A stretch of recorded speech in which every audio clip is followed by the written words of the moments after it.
قضا نماز، اس کے تعلق سے کچھ سنتے ہیں؟ ادا قضا واجب العیادہ، یہ کیا ہے؟ اس کی تعریفات ہم سننے کی سعادت حاصل کرتے ہیں۔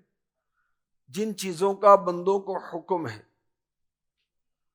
اسے وقت پر بجا لانے کو ادا کہتے ہیں۔ بجا لانا یعنی پورا کرنا۔ جن چیزوں کا بندوں کو حکم ہے اسے وقت پر ادا کرنے کو، بجا لانے کو ادا کہتے ہیں، اور وقت ختم ہونے کے بعد عمل میں لانا یہ قضا ہے۔ اگر اس حکم کے بجا لانے میں کوئی خرابی پیدا ہو جائے تو اس خرابی کو دور کرنے کے لیے وہ عمل دوبارہ کرنا، یہ ہے اعادہ، لوٹانا، ریپیٹ کرنا۔ وقت کے اندر اندر اگر تحریمہ باندھ لی تو نماز قضا نہ ہوئی بلکہ ادا ہے۔ اب آگے اس کی ڈیٹیل مزید ساتھ میں آئے گی۔ فجر، جمعہ، عیدین میں، نماز فجر میں، جمعے کی نماز میں اور چھوٹی اور بڑی عید کی نماز میں وقت کے اندر اندر سلام پھر جانا لازمی ہے، ورنہ نماز نہیں ہوگی۔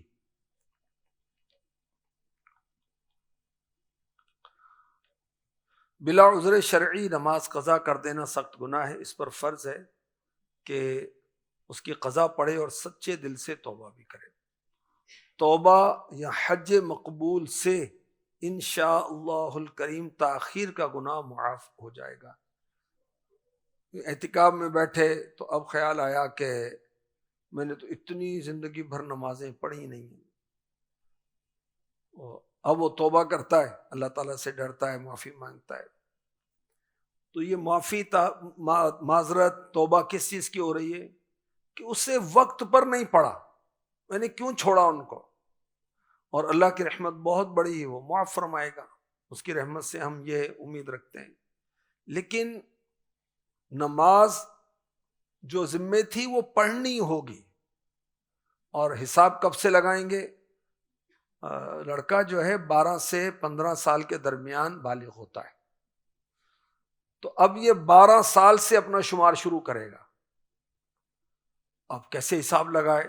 تو اپنے ظن غالب پر سوچے، غور کرے کہ کتنی میری نمازیں قضا، اس کا پورا حساب کتاب لگا لے۔ مثال کے طور پر اب اس کی عمر جو ہے 25 سال ہو گئی، اور اب یہ ہوش آیا کہ یار نماز نہیں پڑھی میں نے، یا کچھ پڑھی کچھ رہ گئی، تو اب اس کا حساب لگا کر کہ میرے فجر کی اتنی نمازیں ہیں میرے ذمے، 25 سال کا ہو گیا 12 سال سے، تو 13 سال کتنی فجر پڑھی؟ اتنی، تو باقی کتنی بنی؟ اتنی۔ اس کو پورا نہ لکھ لیں۔ اور اب یہ بھی ہو سکتا ہے کہ اولاً فجر کی ساری نمازیں پڑھ لے، پھر ظہر کی پڑھ لے، پھر عصر کی پڑھ لے، پھر مغرب کی پڑھ لے، پھر عشاء کی پڑھ لے، پھر وتر پڑھ لے۔ جب نماز قضا کرنی ہوتی ہے تو قضا نماز میں فرض اور وتر ادا کرنا ہوتا ہے، بقیہ نمازیں ان کا وقت گزر گیا، ٹھیک ہے۔ اب فجر کے 2 فرض، ظہر کے 4 فرض، عصر کے 4 فرض، مغرب کے 3 فرض، عشاء کے 4 فرض اور 3 وتر۔ وتر بھی پڑھنے ہوں گے کیونکہ واجب ہے۔ اور اگر سفر میں نماز قضا ہوئی تو سفر کے لحاظ سے 2 فرض، مغرب کے 3 فرض، یہ اس انداز سے ہوگا۔ قضا نمازوں کا طریقہ امیر اہل سنت کا رسالہ ہے، اس میں تفصیلاً ڈیٹیل میں امیر اہل سنت نے اس کا وہ لکھا ہے۔ اگر وہ فیمیل ہے، لڑکی ہے، عورت ہے، وہ اپنا حساب لگائے گی، تو لڑکی جو ہے 9 سے 15 سال کے درمیان بالغ ہوتی ہے، تو وہ 9 سال سے اپنا حساب شروع کرے گی۔ اچھا، اسی طرح رمضان کے فرض روزوں کا بھی حساب ہے کہ توبہ کی، میں نے روزے رکھے ہی نہیں تھے زندگی بھر، تو اب اس پر توبہ کرے۔ جو وقت پر روزہ نہیں رکھا اس کا گناہ معاف کرے گا اللہ پاک، اس کی رحمت سے امید ہے، مگر روزے رکھنے ہوں گے، وہ رکھنے۔ اچھا، اسی طرح زکوٰۃ ہے، زکوٰۃ دی نہیں، کب سے فرض ہے، تو اس کا بھی پورا حساب کتاب لگائے۔ اور یہ حساب کتاب لگانا آسان نہیں ہے، تو مفتی صاحب سے مشورہ کیا جائے، دارالفتہ اہل سنت دعوت اسلامی کے قائم ہیں، تو وہاں جا کر پوری تفصیل بتائیں تو وہ پھر جو مشورہ دیں اس کے مطابق عمل کرتے ہوئے فرائض سے سبکدوشی حاصل کی جائے۔ روزے تو رکھیں، مگر روزے کیسے رکھے ہمیں پتہ ہی نہیں تھا بچپن میں، تو وہ اذان پر روزے رکھے کہ فلاں محلے کے بھی اذان باقی ہے، کھاتے رہو بھائی، ابھی تو دوسری مسجد کی اذان باقی ہے، تو وہ روزے بھی گئے نا، وہ بھی رکھنے ہوں گے۔ یا نماز پڑھی تو تھی مگر اس میں مسائل کا پتہ نہیں تھا، اب یاد آئے گئی تو میں تو فرائض بھی ترک کرتا رہا ہوں، سجدے کی حالت میں میری تو انگلیاں بھی نہیں لگتی تھی، تو اب ایسی نمازوں کا بھی حساب لگائے۔ یا وقت پہ نہیں پڑھی، پہلے پڑھ لی، وقت گزرنے کے بعد پڑھی، جو نماز قضا ہوئی وہ تو قضا ہوئی، اللہ پاک رحمت فرمائے۔ تو توبہ کرے گا اللہ تعالیٰ تاخیر کا گناہ معاف فرمائے گا۔ اسی طرح جو مقبول حج ہے اس سے بھی اللہ تبارک و تعالیٰ بندے کے گناہ معاف فرما دیتا ہے۔ اور عموماً جو روایات ہوتی ہیں کہ یہ عمل کریں آپ کے گناہ معاف ہو جائیں گے، اعتکاف کرنے سے پچھلے سارے گناہ معاف ہو جائیں گے، دیگر اور اس طرح کی جو روایات ہیں، اس میں علماء نے یہ بیان کیا ہے اس سے مراد ہے کہ بندے کے صغیرہ گناہ، چھوٹے گناہ معاف ہوں گے۔ ایسا نہیں ہے کہ وہ نمازیں چھوڑی تھیں، بھی توبہ کر لی میں نے، سچی توبہ کی ہے اعتکاف میں، تو اب نمازیں بھی میری معاف ہوں گی، نماز معاف نہیں ہوگی۔ اسی طرح کسی کا قرضہ لیا وہ بھول گیا، یا جان بوجھ کے ہم نے نہیں دیا، یا کسی کی چوری کی، ڈکیتی ڈالی، جوئے میں مال حاصل کیا، استغفر اللہ، اس طرح کے جو معاملات ہیں تو اس پر بھی توبہ اور رقم اس کو لوٹانی پڑے گی۔ اور وہ تو کہتے یہ فوت ہو گیا تو اس کے ورثاء کو دے، ان کا پتہ نہیں چلتا، تو اب یہ رقم شریف فقیر جو ہے اس کو دے گا، اپنے پاس نہیں رکھے گا۔ توبہ اسی وقت صحیح ہے جب کہ قضا پڑھ لے، اس کو ادا کیے بغیر توبہ کیے جانا توبہ نہیں، کہ جو نماز اس کے ذمے تھی اس کو نہ پڑھنا اب بھی باقی، اور جب گناہ سے باز نہ آیا تو توبہ کہاں سے ہوئی؟ تو توبہ بھی کرتا رہے۔ اعلیٰ حضرت نے لکھا ہے، اللہ پاک کی رحمت بہت بڑی ہے، اگر کوئی شخص نماز جتنی ان کے ذمے تھی، مثلا 60 سال کی نمازیں قضا کی، اس نے ادا کرنے کی نیت رکھتا ہے، مگر زندگی نے وفا نہیں کی، موت آ گئی، نیت اس کی تھی اور وہ پڑھ بھی رہا تھا لیکن پوری نہیں ہوئی تھی، یا نیت تھی نہیں، زندگی نے اجازت دی اور فوت ہو گیا، تو اللہ کی رحمت سے امید ہے اللہ تبارک و تعالیٰ اس کی نمازیں معاف فرما دے گا۔ اور نیت بھی نہیں ہے، توجہ بھی نہیں ہے، مسئلہ بھی پتہ نہیں ہے، نہ پوچھنے کی دھن ہے، تو وہ تو صورت ہی جدا ہے نا۔ اور بعض ایسے ہیں کہ وہ گناہ بھی کیے جاتے ہیں، توبہ بھی کیے جاتے ہیں، جبکہ یار یہ تو گناہ کا کم ہے، توبہ توبہ توبہ، اور پھر وہی دھندا، وہی حرکت۔ تو ایسا توبہ کرنے والا جو گناہ پر قائم ہے پھر بھی توبہ کرتا ہے، مثلا نماز چھوڑتے یار یہ تو گناہ کا کہتے یار توبہ توبہ توبہ اللہ معاف کرے بھائی، اور نماز پھر بھی چھوڑتے جا رہا ہے، شراب پیتا ہے، جوا کھیلتا ہے، اور کوئی بھی جو گناہ کے کام ہیں وہ مسلسل کیے بھی جا رہا ہے، توبہ بھی کرتا رہتا ہے۔ ایک تو ہوتا ہے کہ بندہ توبہ کرتا ہے سچے دل سے کہ یا اللہ میں نے گناہ کرنا نہیں ہے، پکا اس کا ارادہ ہے، اچھا پھر گناہ ہو گیا پھر توبہ کر لیتا ہے، یہ اور صورت ہے۔ اور ایک صورت یہ ہے کہ وہ توبہ کرتے وقت ہی ذہن میں ہے کہ قائم تو رہنا نہیں میں نے، تو یہ صورت اچھی نہیں ہے۔ اور اسے کیا کہا گیا؟ میرے آقا صلی اللہ علیہ وآلہ وسلم نے فرمایا گناہ پر قائم رہ کر توبہ کرنے والا اس کی طرح ہے جو اپنے رب سے مذاق کرتا ہے، اللہ سے مذاق کر رہا ہے، توبہ استغفر اللہ، اس کا حشر کیا ہوگا؟ توبہ کے ارکان، توبہ کیا ہے؟ پہلے تو یہ اعتراف کرے کہ ہاں مجھ سے غلطی ہوئی، جرم ہوا، پھر ندامت بھی ہو، شرمندگی بھی ہو، اور وہ توبہ توبہ بھی کر رہا ہے اور دانت بھی دکھا رہا ہے، ہنس بھی رہا ہے، یہ کون سی توبہ بھی؟ شرمندگی تو ہے نہیں اس کے اندر۔ اعتراف، پھر ندامت، پھر عزم ترک، پکا ارادہ کہ اب کرنا نہیں ہے، اگر تو یہ سمجھیں کہ یہ توبہ ہوئی اس کی۔ ایک تو شرمندگی ہو، دوسرا نہیں پہلے اعتراف ہو، پھر شرمندگی ہو، اور پھر پکا ارادہ کہ آئندہ میں نے یہ گناہ نہیں کرنا۔ اگر گناہ قابل تلافی ہے تو تلافی بھی ہوگی، جیسے نمازوں کا میں نے آپ کو عرض کیا۔ سوتے کو نماز کے لیے جگانا کیسا ہے؟ کوئی سو رہا ہے، نماز پڑھنا بھول گیا ہے، تو جسے معلوم ہے اس پر واجب ہے کہ سوتے کو جگا دے، بھولے ہوئے کو یاد دلا دے کہ آپ نے نماز نہیں پڑھی، آپ نماز پڑھ لیں، کیونکہ وہ ٹائم شروع ہونے سے لے کر اب تک ساتھ ہی ہے۔ یہ تو اٹھ کے جا کے پڑھ کے آ گیا، وہ بیٹھا رہا، دوستوں میں تھا، کسی مصروفیت میں تھا، تو اس کو یاد دلائے، یہ واجب ہے۔ واجب کب ہوگا؟ جب یہ ظن غالب ہے کہ نماز پڑھے گا، ورنہ واجب نہیں ہے۔ ایک نمازی آدمی ہے مگر اب اس کی توجہ نہیں رہی یا سوتا رہ گیا، اور ہمیں پتہ ہے کہ ابھی یہ سو رہا ہے، اور یہ ابھی ایسے سو رہا ہے کہ لگتا ہے کہ نماز قضا ہی ہو جائے گی، تو پھر ہمیں معلوم بھی ہے کہ یہ پڑھے گا تو اس کو اٹھانا واجب ہے۔ اگر ہم نہیں ایسا کریں گے تو ہم گناہ گار ہوں گے۔ اور ایک صورت یہ ہے کہ وہ بھول گیا، کام میں لگا ہوا تھا، اس کی توجہ نہیں رہی، تو ایسے کو بھی یاد دلانا واجب ہے۔ اور اگر پتہ ہے کہ پڑھتا تو ہی نہیں نماز، تو اب واجب نہیں ہوگا، ویسے نیکی کی دعوت میں ثواب ملے گا۔ نمازیں قضا کرنے میں تاخیر کرنا اچھا نہیں، چاہیے کہ جلدی جلدی اپنی پچھلی نمازیں ہم قضا کر لیں، یہ واجب ہے کہ جلدی جلدی پڑھ لیں۔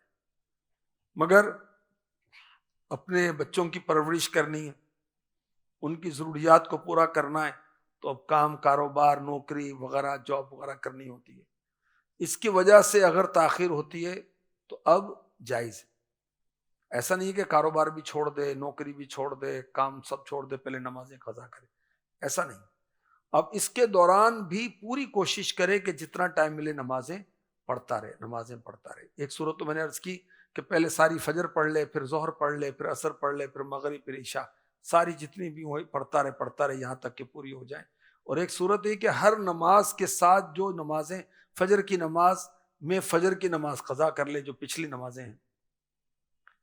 اب اس میں جو مکروہ اوقات ہیں اس میں قضا نہیں کر سکیں گے، ٹھیک ہے، اور اس کے علاوہ وہ قضا نمازیں پڑھ سکتے ہیں۔ اللہ اکبر۔ قضا نمازیں جو ہیں وہ اس طرح پڑھیں کہ کسی کو پتہ نہ چلے، کیونکہ نمازیں قضا کرنا گناہ ہے اور اس کا ظاہر کرنا بھی گناہ ہے۔ اپنے گھر والی کو بھی نہ بتائیں، بھائی، دوست، کوئی کتنا قریبی ہے اس کو بھی نہ بتائیں کہ یار آج فجر رہ گئی تھی، یار ذرا چند نمازیں جو ہیں میں بھی جو قضا کر کے آتا ہوں، میں نے قضا میرے ذمہ تھی وہ پڑھ کے آتا ہوں، تو یہ بھی اپنا گناہ بتا رہا ہے۔ قافلے میں ہے یا کورس میں ہے یا کہیں پر بھی ہے تو اظہار نہ کرے، کیونکہ گناہ کا اظہار بھی گناہ ہے۔ جو گناہ کیا بندے کا رب کا معاملہ ہے، اب لوگوں کو نہ بتائے، کسی کو بھی اپنے گناہ پر گواہ نہ بنائے، ایسا کرنا مکروہ تحریمی گناہ۔ اچھا، اب جب عشاء کے وتر پڑھنے اس میں ہاتھ اٹھاتے ہیں، اب ہم وہ مغرب کے بعد پڑھ رہے ہیں تو دیکھنے والا حیرت کرے گا یہ کیا کر رہا ہے، یا ظہر کے بعد یا عصر کے بعد یا فجر کے بعد۔ تو اس وقت جب وتر قضا کرے تو جو تکبیر قنوت ہے، جس تکبیر کے بعد دعائے قنوت پڑھتے ہیں، مثلا یہ تیسری رکعت میں تلاوت مکمل کی اور اب وہ اللہ اکبر اللہم انا نستعینک ونستغفرک، یہ اس نے پڑھنا ہے۔ تو یہ جو ہاتھ اٹھائے نا، یہ تکبیر قنوت ہے، دعائے قنوت پڑھنے سے پہلے کی تکبیر۔ تو لوگوں کے سامنے پھر ہاتھ نہ اٹھائے، ہاتھ باندھے باندھے ہی تکبیر کہہ لے۔ اور اس کی حکمت کیا ہے؟ تاکہ لوگوں کو پتہ نہ چلے کہ یہ اپنے وتر قضا کر رہا ہے۔ بعض لوگ جو ہیں جمعۃ الوداع میں قضاء عمری پڑھتے ہیں، یعنی رمضان کے آخری جمعے میں باجماعت قضاء عمری پڑھتے ہیں کہ ایک ہی نماز میں ساری نمازیں قضا ہو جائیں گی، ادا ہو جائیں گی۔ یہ غلط ہے، اور مفتی احمد یار خان نعیمی رحمۃ اللہ تعالی علیہ نے کیا لکھا ہے کہ جمعۃ الوداع کے ظہر و عصر کے درمیان 12 رکعت نفل 2 کر کے پڑھے. ہر رکعت میں سورہ فاتحہ کے بعد آیت الکرسی، 3 بار قل هو اللہ، پھر سورہ فلق سورہ ناس پڑھے. اس کا فائدہ یہ ہے کہ جس قدر نمازیں اس نے قضا کر کے پڑھیں ان کے قضا کرنے کا گناہ انشاءاللہ الکریم معاف ہو جائے گا. ایسا نہیں ہے کہ قضا نمازیں اس سے معاف ہو جائیں گی، وہ تو پڑھنے سے ہی ادا ہوں. تو یہ بہت سارے لوگوں میں یہ غلط فہمی پائی جاتی ہے کہ یہ جمعۃ الوداع میں ظہر اثر کے درمیان ہم نے قضا عمری پڑھ لی، وہ 4 رکعتیں 12 رکعتیں جتنی بھی پڑھتے ہوں گے وہ 4 رکعتیں پڑھ لیں تو اب فارغ ہو گئے ہم. نہیں، وہ جو گناہ ہوا تھا وہ معاف ہوگا، نمازیں ادا کرنی پڑیں گی. قضا ہر روز کی 20 رکعتیں ہوتی ہیں، 2 فجر، 4 ظہر، 4 عصر اور 3 مغرب، کتنی ہوئی؟ اور 4 فرض اور 3 وتر، کتنے ہو گئے؟ 20. تو یہ 20 رکعتیں جو ہیں یہ قضا کرنی ہے.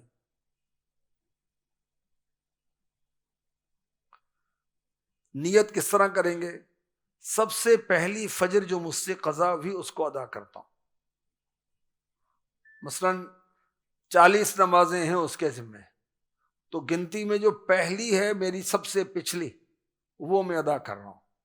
اور پھر ہر بار یہی نیت کرے گا تو 39، 38، 37 وہ کم ہوتی ہوتی ہوتی پوری ہو جائیں گی. نماز قصر کی قضا، اگر حالت سفر کی قضا نماز حالت اقامت میں پڑھیں گے تو قصر ہی پڑھیں گے، یہ بھی میں نے پہلے عرض کیا تھا. اور حالت اقامت کی قضا اگر سفر میں پڑھتے ہیں تو وہ پوری پڑھیں گے. جس کیفیت میں جس حال میں نماز قضا ہوئی تھی اس کے مطابق اس کی قضا کی صورت کرنی ہوگی. قضا نماز میں کچھ جو رعایتیں ہیں، آسانی ہے، اب اس کا بیان کیا جائے گا. رکوع میں ہم تسبیح پڑھتے ہیں، کون سی؟ سبحان ربی العظیم، ٹھیک ہے. تو ہر رکوع میں سجدے میں پڑھتے ہیں سبحان ربی العلی، سبحان ربی العلی. تو اس میں 3 کی جگہ ایک بار کہہ لیں، وقت کم لگے گا اور جلدی قضائیں ادا ہو جائیں گی.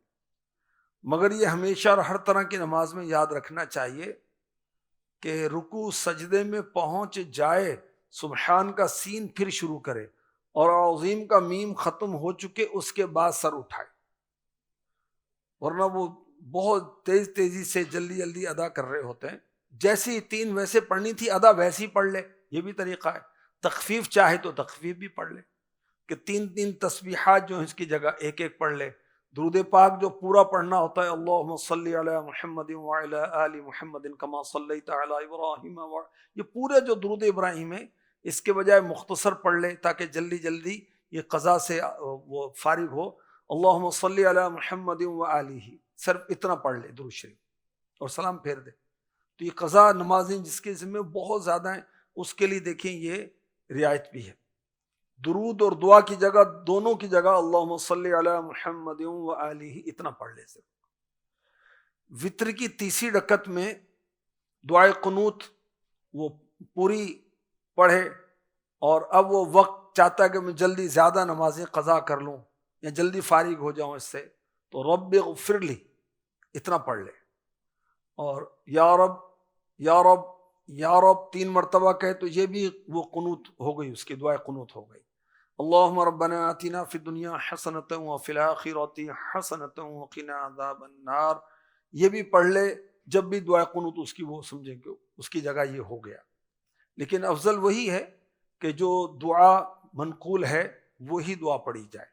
دعوت اسلامی کے شعبہ جات کی معلومات اور تنظیمی ویڈیو کلپس حاصل کرنے کے لیے دعوت اسلامی کی تنظیمی ویب سائٹ www.dawatislami.org کا وزٹ کیجیے. صلو علی الحبیب صلی اللہ تعالی علی محمد.